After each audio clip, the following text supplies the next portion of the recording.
لیاقت university اسپتال حیدرآباد کے شعبہ گائنی کی جانب سے خواتین مریضوں کی سہولت کے لیے یورو گائنی کیمپ کا انعقاد کیا گیا، جس میں لیاقت یونیورسٹی اسپتال حیدرآباد اور جامشورو کے medical superintendent doctor Kashif Memon, director admin Abdul Sattar Jatoi اور AMS general doctor Poonam Jatoi نے شرکت کی۔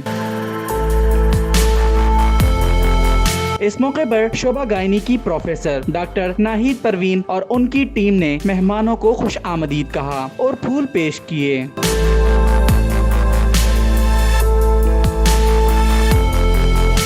اس پروگرام کے حوالے سے گفتگو کرتے ہوئے لیاقت یونیورسٹی اسپتال حیدرآباد و جامشورو کے ڈائریکٹر ایڈمن عبدالستار جتوئی نے کہا کہ ماضی میں اسپتال میں یورو گائناکالوجسٹ موجود نہیں تھے، جس کی وجہ سے مریضوں کو دیگر اسپتالوں کا رخ کرنا پڑتا تھا، لیکن اب ہمارے پاس بھی کوالیفائڈ یورو گائناکالوجسٹ دستیاب ہیں، جس کی وجہ سے مریضوں کو بہتر اور فوری سہولیات فراہم کی جا رہی ہیں۔ اس طرح میڈیکل سائنس ترقی کر رہی ہے، ہر شعبے میں سب اسپیشلٹیز انٹروڈیوس ہو رہی ہیں، میڈیکل میں، آرتھوپیڈک میں، نیورو سرجری میں، پیڈس میں، اسی طرح گائنی میں مختلف سب اسپیشلٹیز جو ہیں انٹروڈیوس ہو رہی ہیں پوری دنیا میں۔ آج لیاقت یونیورسٹی ہاسپٹل حیدرآباد میں پروفیسر ناہید صاحبہ جو چیئرمین ہے گائنی ڈپارٹمنٹ کی، انہوں نے انعقاد کیا تھا یورو گائنی کیمپ کا، جس میں بہت سارے ایسے کیسز رکھے گئے تھے، ایسی عورتیں جن کو کسی ٹراما کی وجہ سے یا کسی اور وجہ سے یورو ویجائنل پرولیپس کا ایشو ہوتا ہے، جس میں